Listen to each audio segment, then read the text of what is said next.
Toasties. I'm Missy, and I'm not here with my bestie Johnsy. Sad face. She's not feeling well today, guys, but I have two special guests with me today. I have my lovely husband, Lloyd, and her lovely man, Sean. Hey, y'all. Hey, y'all. You guys failed. We're No, we supposed didn't. to do that, Well, together. Let's it try was that again. Kind of. Okay, Let's go ahead. Start. 1, 2, 3. Hey, y'all. Hey, y'all. See? No, we can't do it. We're not as good as she is. No, you guys are not. But Not I appreciate you guys throwing that in there because that's my favorite part of the show, in all honesty. But yeah, guys, Johnsy is not feeling well today. But hopefully she is with us in the next episode. She better be. She has no choice. She will be. I will be dragging her sick ass to the mic. But how was everybody's day so far today? I know on our end was pretty fucking crazy. But how about you, Sean? Just work. I mean, work was crazy. Honestly, just a lot of annoying people.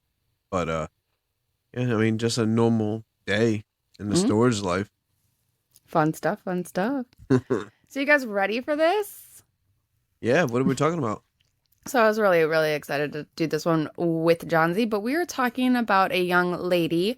Her name is Anna Elizabeth or Anneliese Michel. I believe it's Michel. It's Michel. However, this place takes place in Germany. So I don't know for sure if it's pronounced Mitchell or maybe something else because it's German. Yeah, Michel. It could be, but it's a last name, so I don't know. Anna Elizabeth Michel? Maybe. But Anneliese was born on September 21st, 1952 in bear with me here. This is a Germany city, but it's Leibelfing, Germany.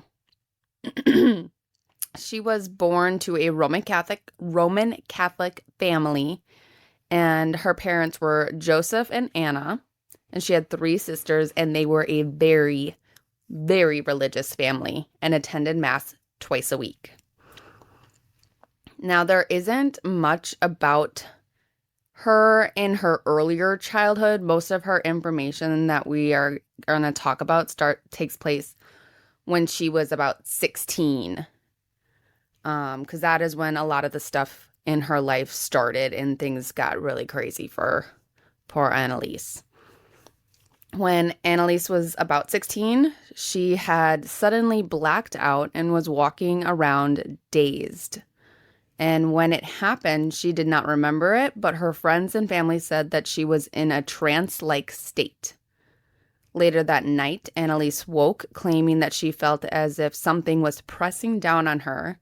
She couldn't move, breathe, or speak, and lost control of her bladder. Although the experience scared her a lot, when it didn't happen again, she kind of just let it out of her head and forgot all about it. And then... wait, hold on. Was she asleep when this was happening? The second time it happened, she was, yes. She was kind of asleep and woke up. Almost sounds like a sleep paralysis, if you will. Yeah, I was just going to say. I think you failed. How did I fail?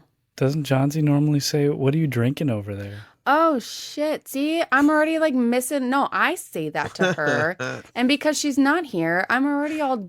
I know Johnsy's way more beautiful than me, but... Me too.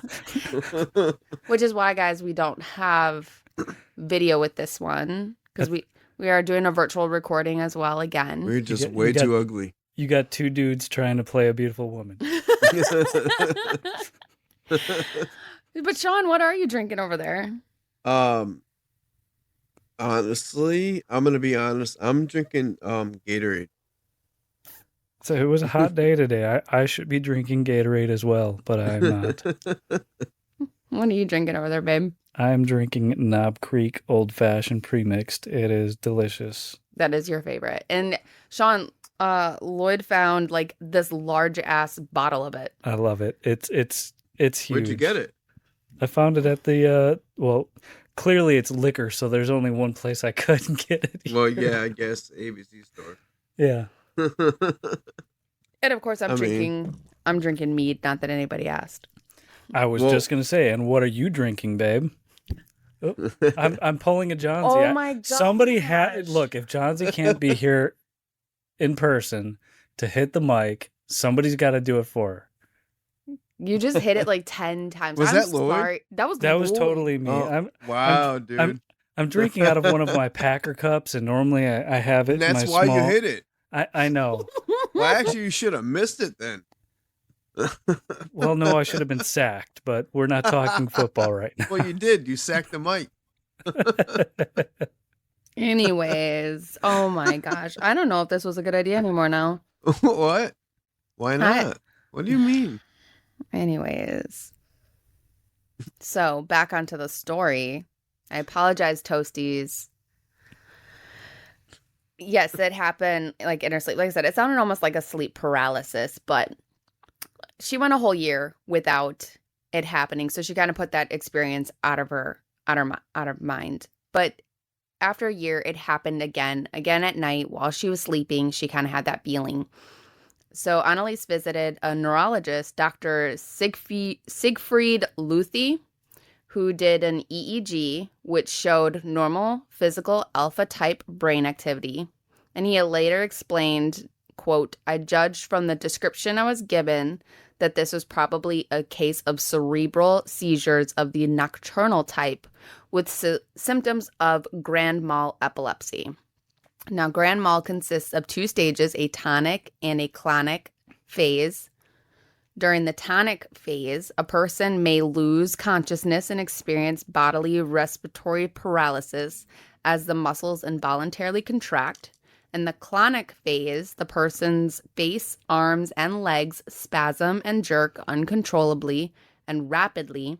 And when the body relaxes, the bladder may release, which, oh, now I'm hitting the mic, which at this time, Anneliese's symptoms fit this criteria. So he did kind of diagnose her with the cerebral seizures of the nocturnal type with grand mal epilepsy. Now, grand mal, like we said, is those 2 stages of the seizures, the shaking that people see, as well as losing that consciousness in other types of things, like the feeling of the pressure on her chest that she explained and stuff like that. I couldn't imagine. All of this just kind of happened overnight. Like, just go to sleep and you wake up in the middle of the night because all this stuff happened. Jeez. That is exactly kind of what happened. And that does happen with seizures. Now, some people grow, just like with allergies, you can grow in them and grow out of them. Epilepsy is one of them as well. Actually, my dad as a child had epilepsy, and they were petit mal, which doesn't involve the convulsions and the shaking. It's just more of the blank stare, spacing out. You don't really notice anything around you. And then eventually they led to grand mal, which is where the convulsions and everything else happens. And that's why the grand mal has the 2 phases, petite has 1. Now, one day while praying her rosary, Anneliese said that she smelt something sweet, like a waft of violets, and had this euphoric feeling that lasted into the next day. She was then found by the girls to be in a trance-like state with her hands rigidly outstretched, like when you have a cramp or like when you see cats stretching out their paws. And then after her 3rd seizure, Anneliese experienced one of the longest lasting side effects, which was a grimacing face. And with this, she ended up back at the doctor's for another EEG, which this time showed irregular alpha patterns with some theta and delta waves, but again, nothing pathological. So you can see like she's starting to get this increase in the brain of unfortunate problems. By 1973, Anneliese was reported to have changes in her behavior. She was irritable and withdrawn. She was prone to lashing out in anger, and this led her to a deep and prolonged depression, which was so serious that she even contemplated suicide. Now, that broke my heart, because to get to that point is just, it's really, really sad.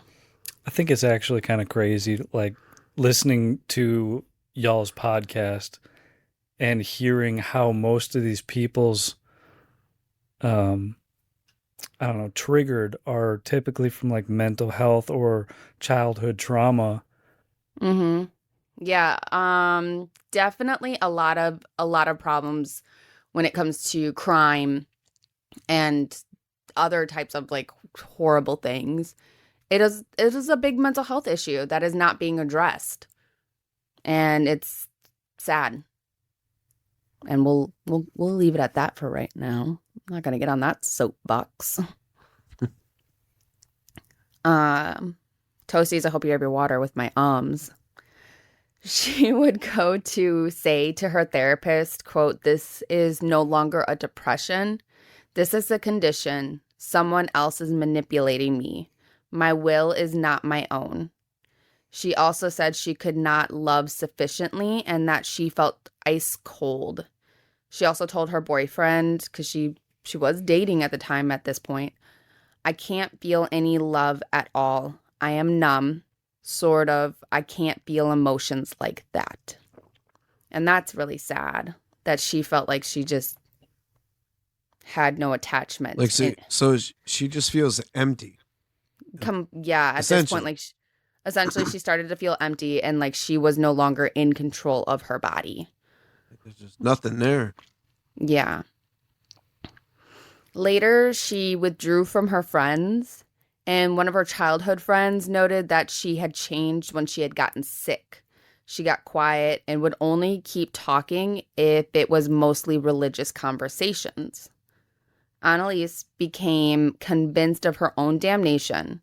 She started warning others of the end of the world, and she believed that she had personal visions and communications with the Virgin Mary, and became drawn to the life of Barbara Wiegand, Weigand.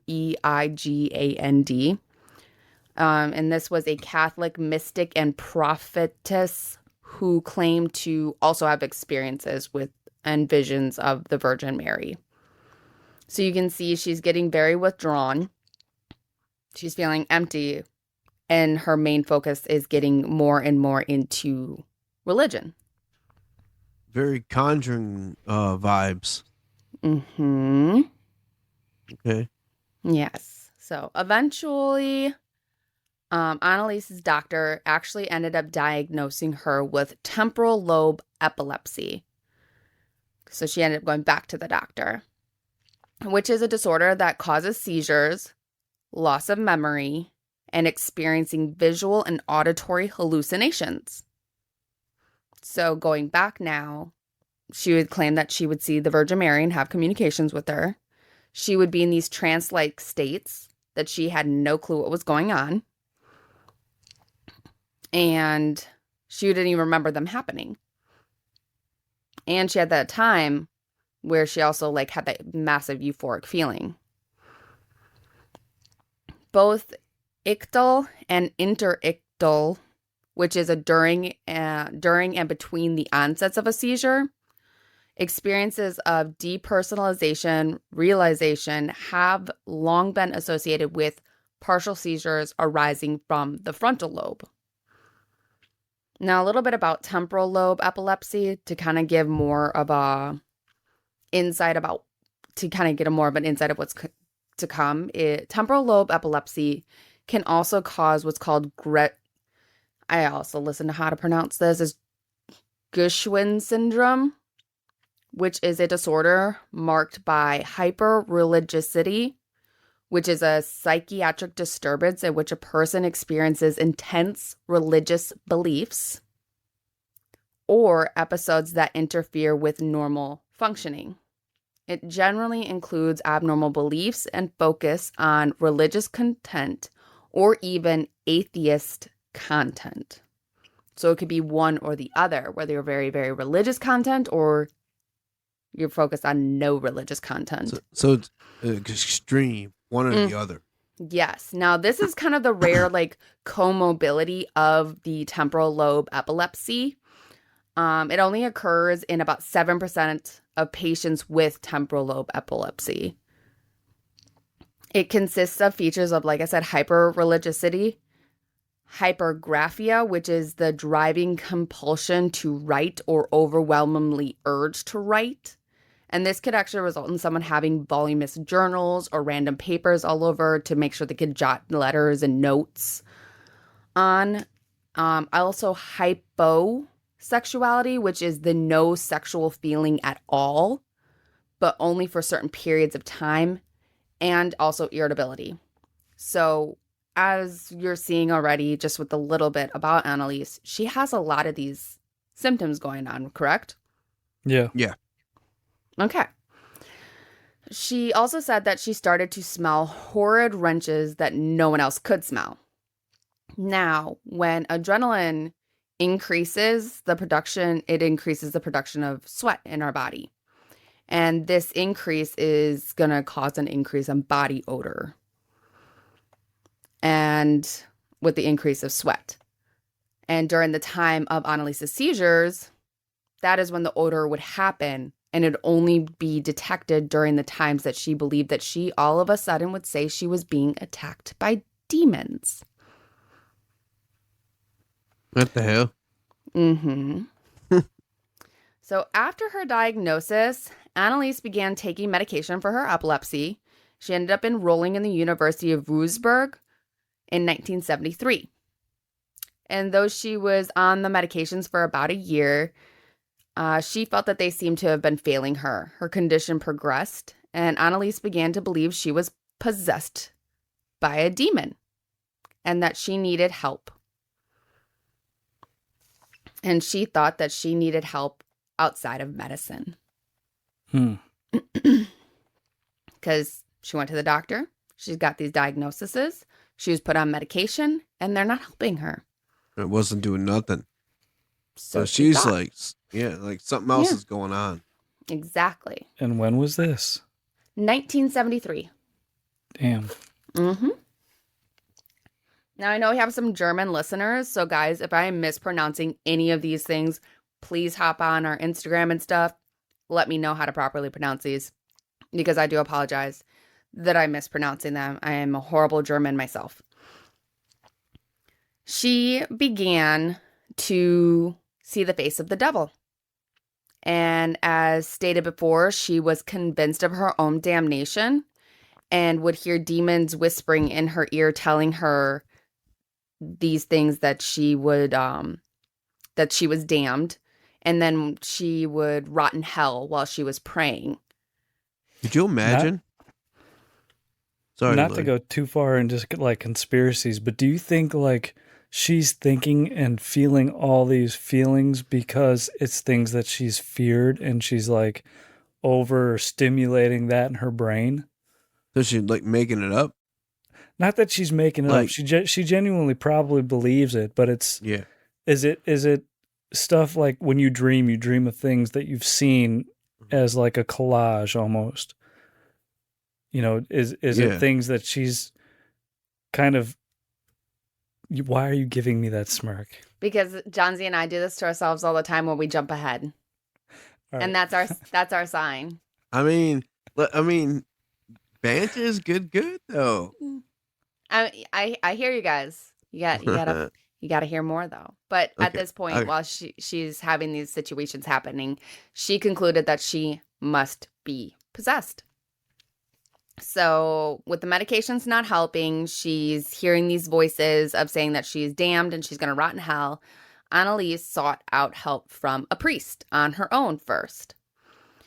And when she first approached the priest, he rejected her request, telling her that she needed to seek medical help and that they needed to seek permission from the bishop first anyways.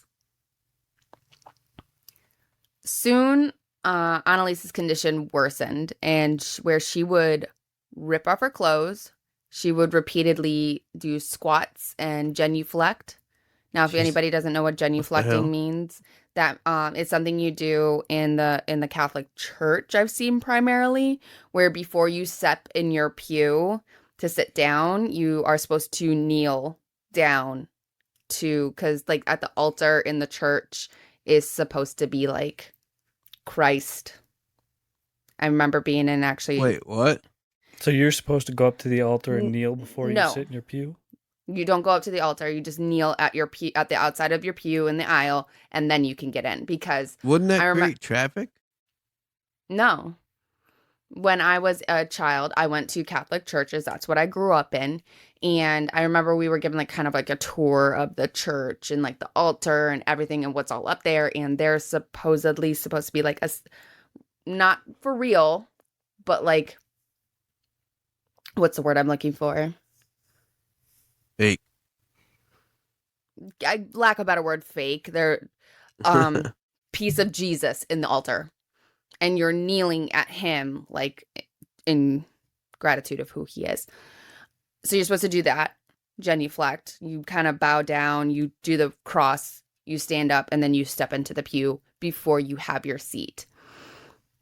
So she would do this repeatedly. And then she would convulse, crawl under the table, and bark like a dog for days straight. Wait, what? Yes. Can't make this up. I unfortunately cannot. Woof. You're such a dog, Sean. You're such a dog. I know it. I know. Under a pew. See, what you guys don't know is when Missy and Johnsy are up here and they're recording, me and Sean are downstairs shooting the shit. Yep. That's the type of crazy stuff we do. Just talk stupid. Sorry. Carry on, babe. Anneliese soon stopped eating as well.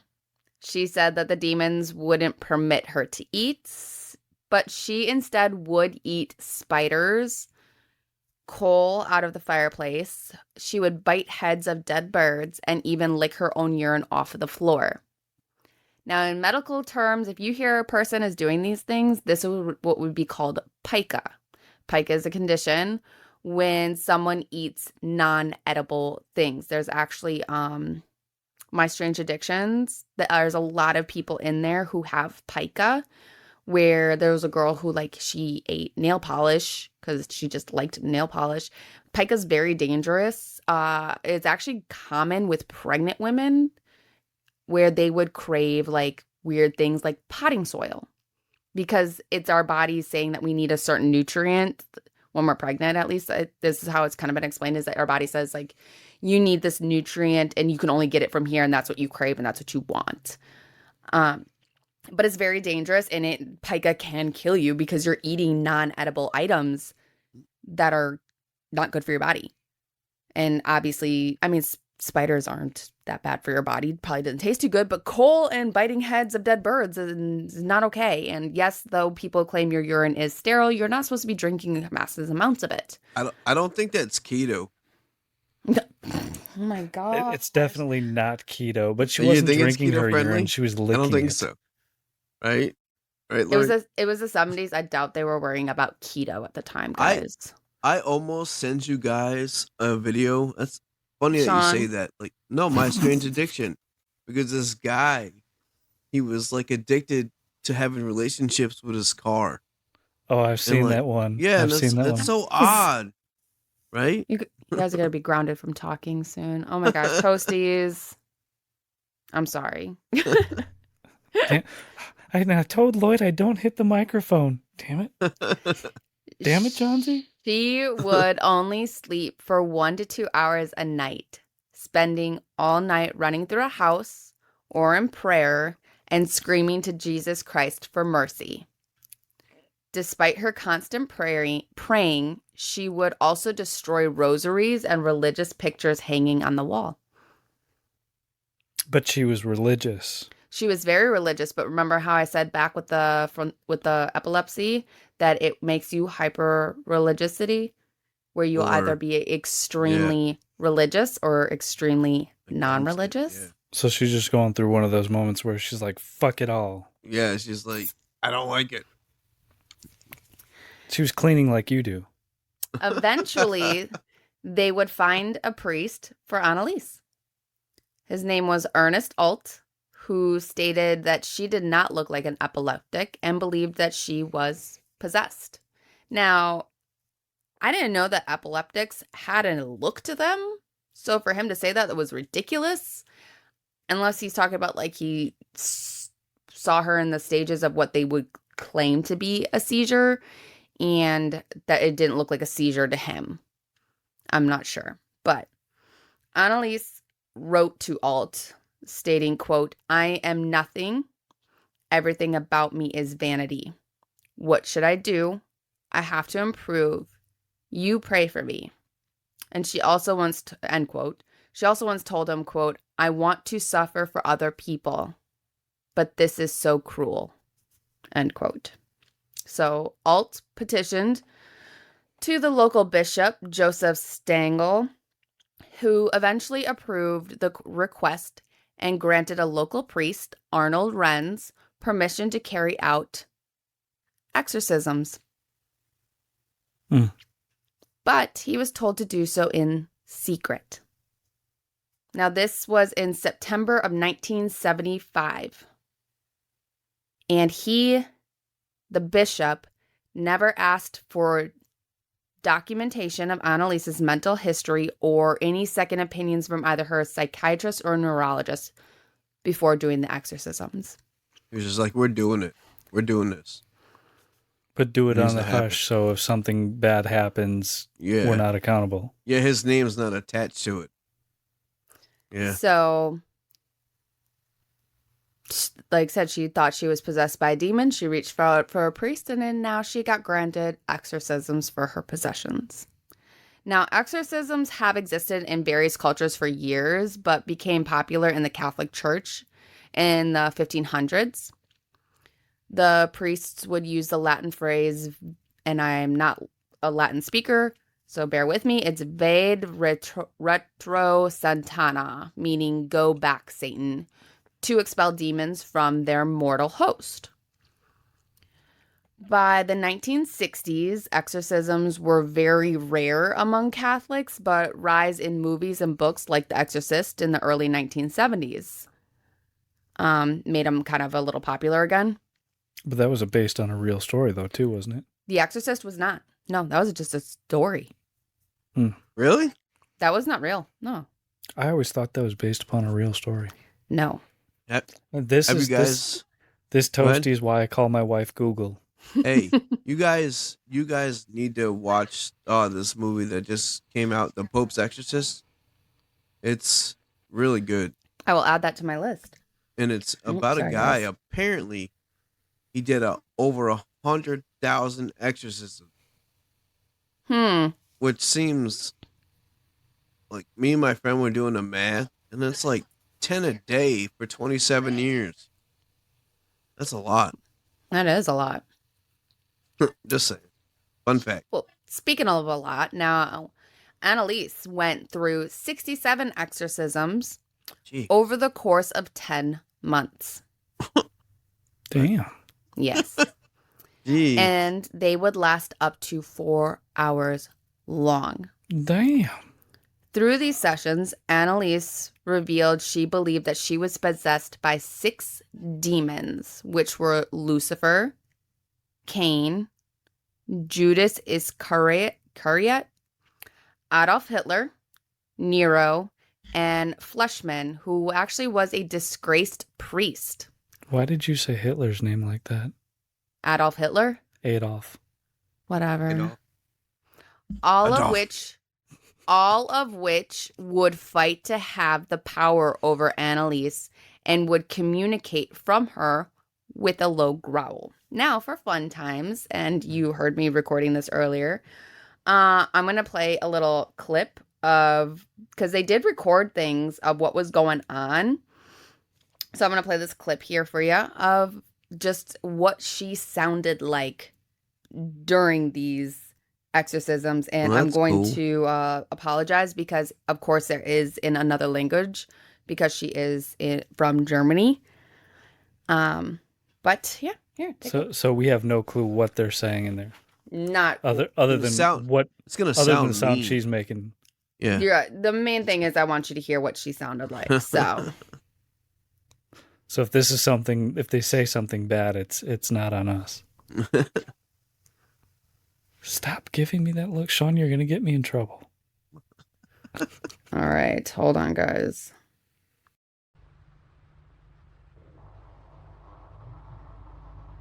Rosenkranzmonat, weißt du ja, ne?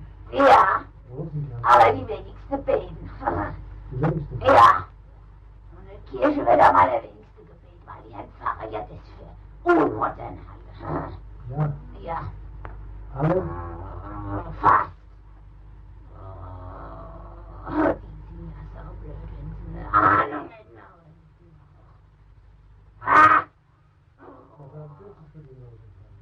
Warum? Ja, warum?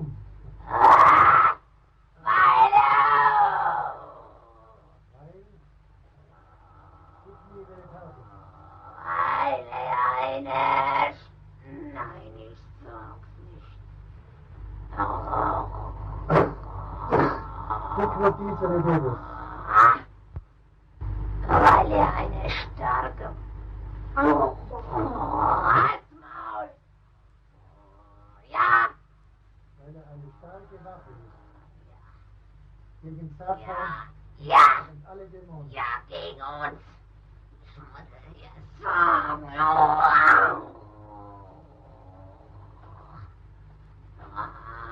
Der Rosenkranz ist eine gewaltige Macht gegen Satan und alle Dämonen. Aber das glauben nicht viele. Die halten es hier nur volles Weiberzeug. Zum Glück. Wer ist da schuld daran? Ihr. Ja. Was kostbar ist der Rosenkranz? Kostbar. Rosenkranzmonat. Der Ausklinge verstellen nach nichts. Dem ist das Geld so schade für. Dann kostet er was. Bei dem schon. Ja. Gut Zeit oder auch Geld für. Ach so. Die Arbeit. Ja, die Arbeit geht natürlich vor. Aber die Drecksau, die beten ja immer. Das kann ihnen noch ihr Glück sein. Aber das Ding, das gäbe Sachen, wenn die Drecksau, das haben die ihnen eingepflanzt. Du meinst, die habe ich jetzt von mir genommen? Ja, ja. Wollt ihr das nicht haben? Oder sind die Hände gut? Das haben wir sehr gerne. Sehr gerne? Sehr sogar. Ja. Ja.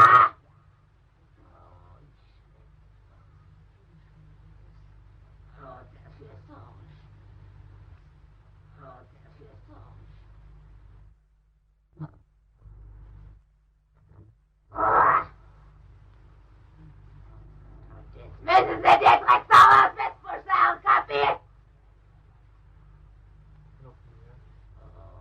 Aber das ist vor allem ein Auftrag von dir doch.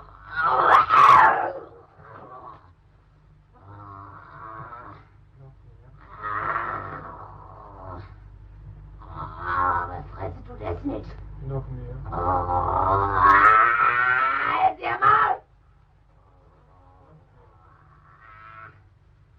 Ja, die Kirchenbank muss wieder neu. Scheißding. Kirchenbank? Ja!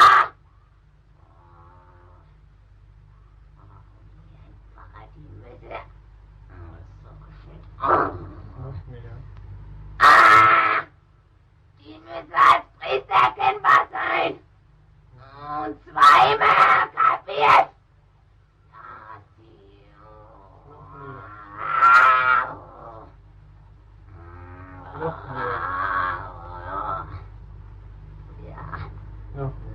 Heiraten dürfen sie auch nicht. Ein Auftrag von dir. Ja! So, like I said, you. Well, damn. Yeah. Honestly, in short, though, I think what she was saying is that she wanted cravings meal from Taco Bell with some cinnamon twist and a Baja Blast. Shut up. I really, that's it. And instead of a soft taco, they gave her a crunchy taco. And that's why she was mad. I mean, Sean, can we get Taco Bell? Shut up. Right? Anyways, like I was trying to say, I cannot. John Z owes me so big right now. Can you two please pull your shit together? Sean, you're really gonna get me in trouble tonight. I'm sorry. This is gonna start texting John Z over here soon. Praise be. Praise be. All right. So as I was saying, it's in another language, but there's actually a few times where she did switch languages, because some of the demons claim to be of different languages. However, the demons actually were peculiarly interested in modern changes in the Catholic Church, and that's what she was talking about. She was talking about in church, all too few pray because the priests think it's unfashionable. The communion rails must go back in. Priests must be recognizable as priests. They also may not get married.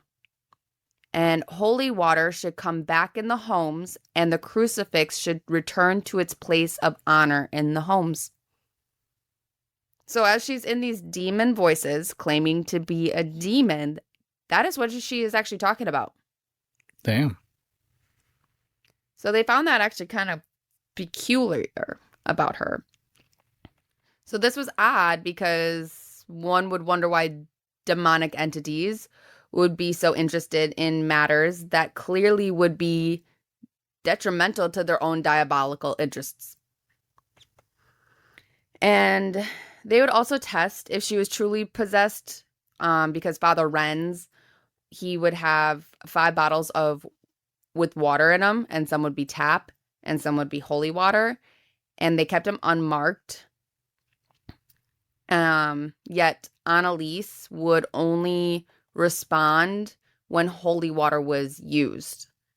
However, there is no mention or known if she knew which bottles were which at any point. So that was just one of their things that they said.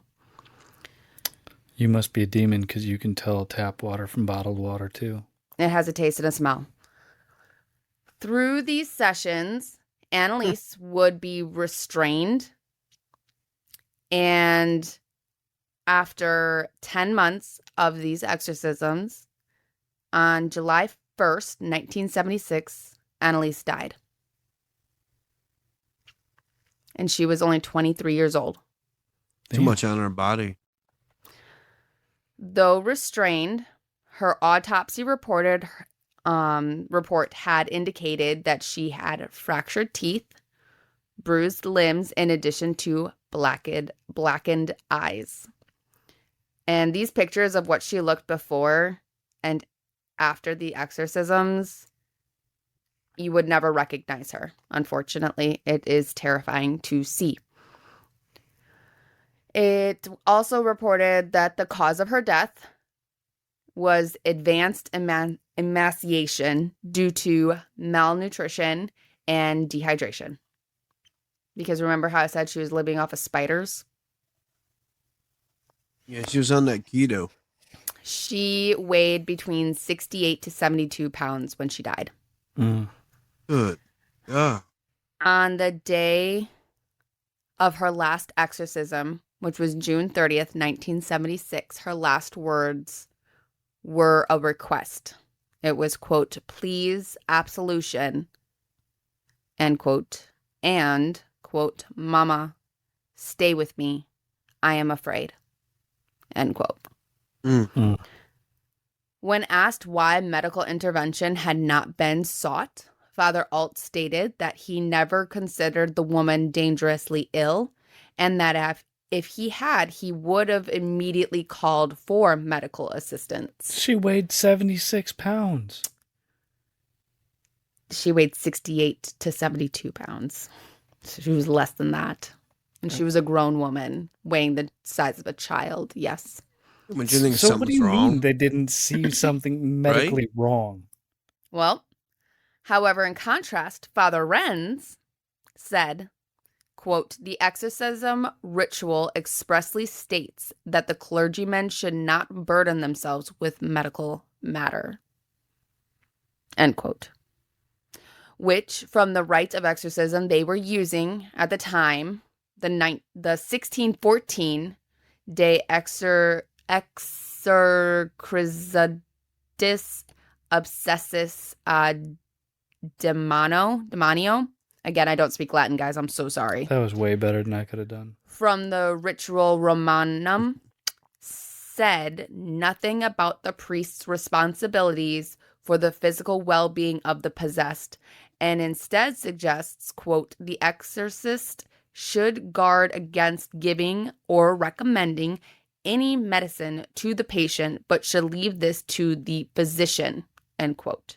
However, there were no physicians in this case, because remember, she thought she needed outside of medicine. She stopped her medication. She stopped seeing doctors and solely put her and her family solely put her life in the hands of these two priests. Didn't at some point when they did exorcisms, they made a medical person be there? I'll get to that. Golly. I know. Sucks, doesn't it? I like listening to the podcast better. Father Renz did say he did write to the bishop prior to her death about her condition, but did not hear anything back. Now, Bishop Sengel states he nor Father Roderick were in any direct contact with Anneliese or her parents and were unaware that she was not receiving medical treatment. Now, Anneliese's story after her death became a national sensation in Germany after her parents and the two priests who conducted the exorcisms were charged with negligent homicide. Yes. The state charged Anneliese's parents and priests Ernest Alt and Arnold Renz. The parents were defended by attorney Ulrich Schmidt-Lichner, who was a defendant for numerous persons in Nazi war crime trials. Interesting. I don't know if I would trust that person. I would not want that as my defendant. You're defending the wrong side, my friend. Not okay. And the priest defense counsel was just paid by the church. The state recommended that the parents not to be jailed, but instead they recommended the priest should be. They stated that the parents had suffered enough, which is actually a mitigating legal factor in German penal law. Penal. Penis. Oh my gosh. Fucking children. But it's a law. Basically, because they lost their daughter, that is a law that they basically suffered enough. Like, they don't need to, even though she died because of them. Okay, so what if their parents like legit murdered them? They wouldn't get charged because they suffered enough? I'm not sure. I'm not sure how that would exactly work. My only thing is I guess you can't say 100% that it is their fault because she was 23 when it happened. When she decided to do this, she was in her 20s. She was considered a legal adult. However, they were there during these exorcisms. Her mother was one of the people who was holding her down, restraining her during these situations. Yeah, so I don't know that I would be able to do that. No. And neither one of her parents stepped in and was like, you know what, this isn't working. We need more. We need better. But then again, they were that religious. So not judging anybody who's religious, guys. Not at all. The trial began March 30th, 1978. Doctors stated that she was not possessed and that the manifestations of demonic possession were a psychological effect of her strict religious upbringing as well as her epilepsy, which is what you were saying earlier. Schmidt argued that the exorcisms were legal and that the German Constitution protected citizens in the unrestricted exercise of their religious beliefs. Fair enough. They then played videos and tapes of the exorcisms, seeing where the demons argued to assert their dominance of basically Anneliese on who was going to be, possessing her body, because she had 6 demons trying to possess her, which the clip that you guys heard was part of that. But like I said, ironically enough, they were arguing about things that are happening in a church and how angry they were about it. Also, one of them was talking about the rosaries. She was also talking about rosaries and how they are nothing but a money grab.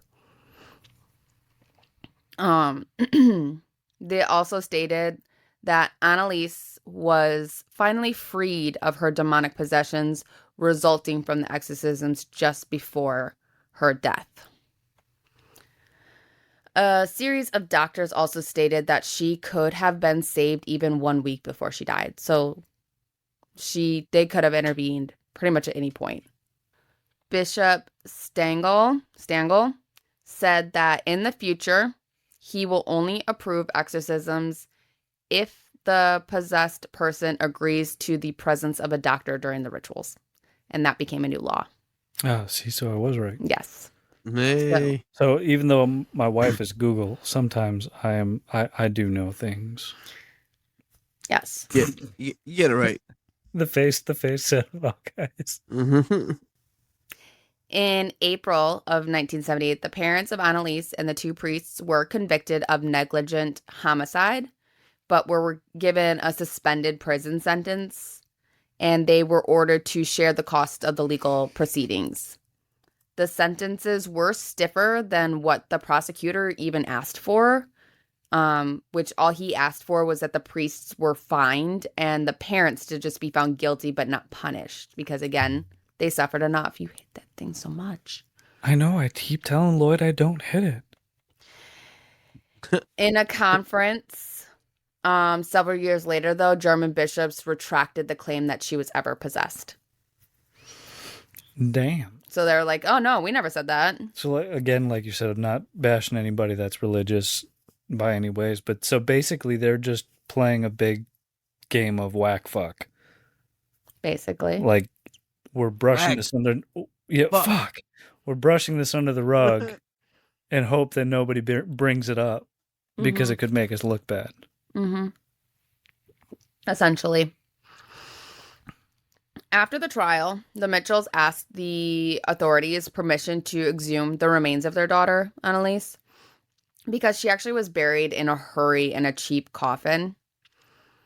So they wanted to kind of do more of like a proper burial for their daughter. So almost 2 years after the burial on February 25th, which was on February 25th, I should say, her remains were replaced in a new oak coffin lined with tin. The official reports state that the body bore signs consistent with deterioration of a corpse that age. The family and the priest were discouraged from viewing her remains, and Father Renz later stated that he had been prevented from entering the mortuary. And Anneliese's grave site remains a pilgrimage site. On June 6, 2013, though, a fire engulfed the house where the Mitchells lived. And although it was reported as a case of arson, some locals attribute the fire to the Exorcism case. Huh. Just people angry about it? Some people think it's just arson, just your typical arson case, and just the house happened. I don't think they had lived there. It's 2013. This happened back in the 70s, and her parents actually were in their 60s when she died. So they're probably by this point long gone, if anything. So the house just got on fire. some people think it was just a arson. Other people think that it was attributed from the exorcisms because maybe the house is possessed. Far-fetched in my opinion. But now, if this story all sounds very familiar, like Sean, you said something about Conjuring. This is because this is the real story from the movie, The Real Exorcism of Emily Rose. Okay. That's the movie I was thinking of. Yeah. Yes. Now, The Real Exorcism of Emily Rose is about an American girl possessed, and it talks more of the trial parts of this poor girl who went through all this stuff, who actually was not possessed. She was ill, and she died from all the exorcism stuff. That is the story of Anneliese Michel. But of course, they Hollywoodized it. Yeah, yeah. Mm-hmm. This is the real story. This is her story. This is Anneliese's story. And I don't believe that she was possessed. And as I read out the descriptions of the diagnosis that she possessed and the fact that she also suffered from depression, I don't believe she was possessed at all. And I feel as though she was very much failed in getting the help she truly fucking needed. So you think she was just crazy? No, I think she was suffering from an actual brain illness, not a mental health illness. I mean, she did. She did have depression, an actual brain illness. She had this epilepsy that was destroying her brain, and that is why she started showing the signs that she had. Maybe she had schizophrenia. Almost. But this like I said, this epilepsy that she possessed, that she had, everything that she did was the symptoms of that epilepsy. She had a massive, heightened, it was almost possessive in her life, like an OCD of religion in her life. And that could be contributed to the fact that she did grow up in a very, very strict Roman Catholic household. And they could be real crazy in that sometimes. That's kind of going towards like what I was saying earlier, where the demons, it was things that she feared, and she basically created worst case scenarios in her head. She probably more than likely did. And, again, I'm not trying to judge anybody's religion and whatever they find to be their peace and their sanity. They by all means, please have it. Don't let it go, and don't let nobody make you feel any type of way about having it. However, myself and few others I know have experienced in times in the Catholic Church that fear-mongering that they give you, that if you don't do this, you're going to hell. And I mean, I've experienced that in multiple different organized religions, not just the Catholic Church. Yep. But they are very like, you gotta confess to your sins to your priest, and then you have to say your rosaries, and then you have to say these prayers and that prayers, and then you got to follow this and that. And if you don't do that, you're going to hell. Yeah, I'm gonna say like that kid says, bullshit. Bullshit. Bullshit. So she very well could have had that little bit of, fear mongreled in her brain, as well as having a brain illness. And I'm saying brain illness separate from mental illness because they are two different things. Yeah. The mental illness is more of a chemical imbalance in your brain. The brain illness is her brain itself was ill. Yeah. It was not functioning properly, which I think is what contributed to her mental illness, because if your brain's not firing properly, the chemicals aren't going where they're supposed to go. So you're going to have that chemical imbalance. Well, they also didn't have the medical system that we have now where we can test technology. A lot of stuff. Yeah. Yeah. Well, it was the 70s. It was, I don't know what medicine was like in Germany in the 70s, and you got to think they're still in the works of recovering from Hitler. Yeah. So there was that problem. There was a lot, and this story, I was very interested in learning this. It was really hard. Just want to let you all know, to get the information on this girl, because of the fact that like movies have been made on her and people really just kind of focused on, well, this girl thought she was possessed by demons. And they just really kind of kept summing it up, and people had their own little takes on it. So I had to really piece through a bunch of different articles to find things that match to put together. And they really jumped around a lot. Now, what if she actually I hope that wasn't too jumped up. What if she was, though? And they said that she was. And the reason that she is now free is because she died. I mean, yeah, that would make sense. But she in her whole heart believed it. And now, was The Exorcist something that she specifically wanted, do you think? Or do you think it was more her parents pushing her to get it it done?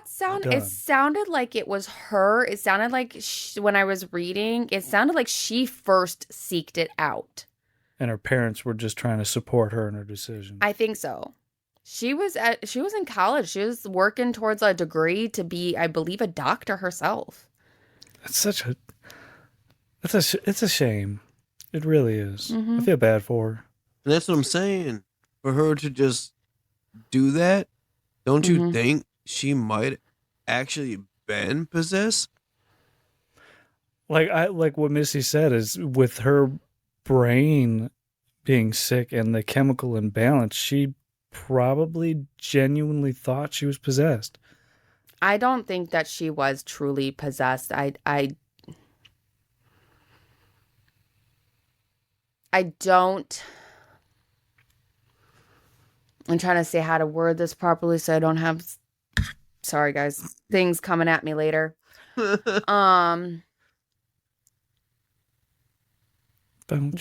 Demons have better things to do than to try to take over a host.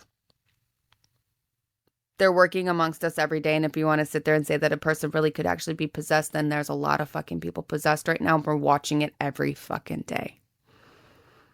And I'll leave it at that. You're not wrong, though. I know I'm not. No, that is very true.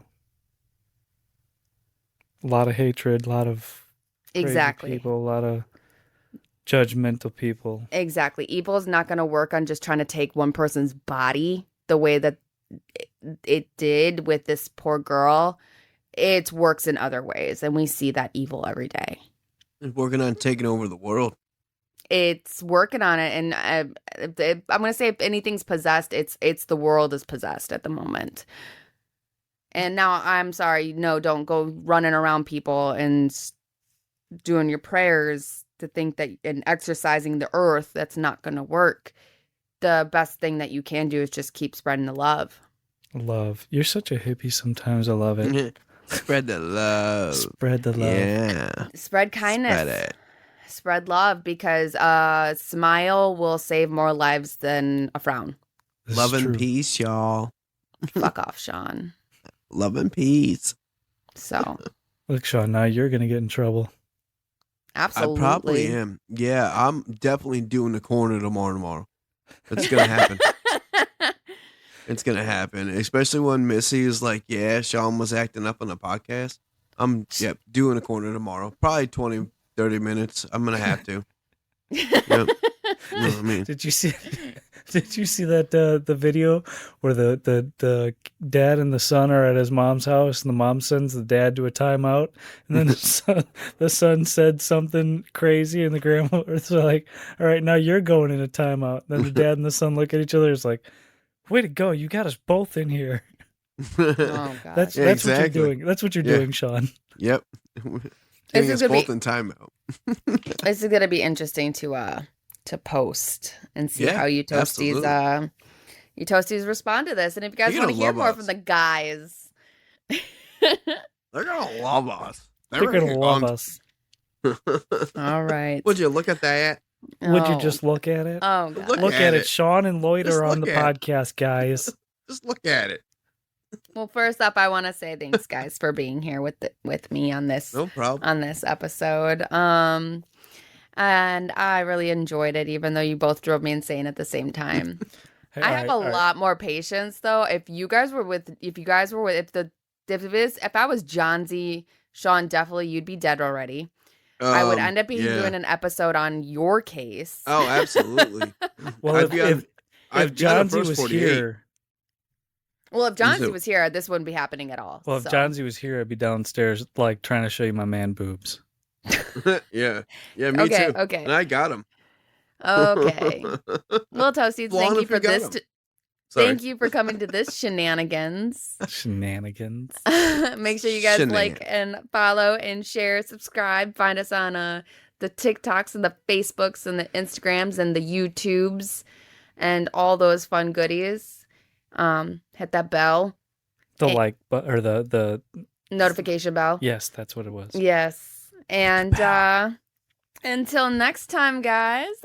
Bye. Bye.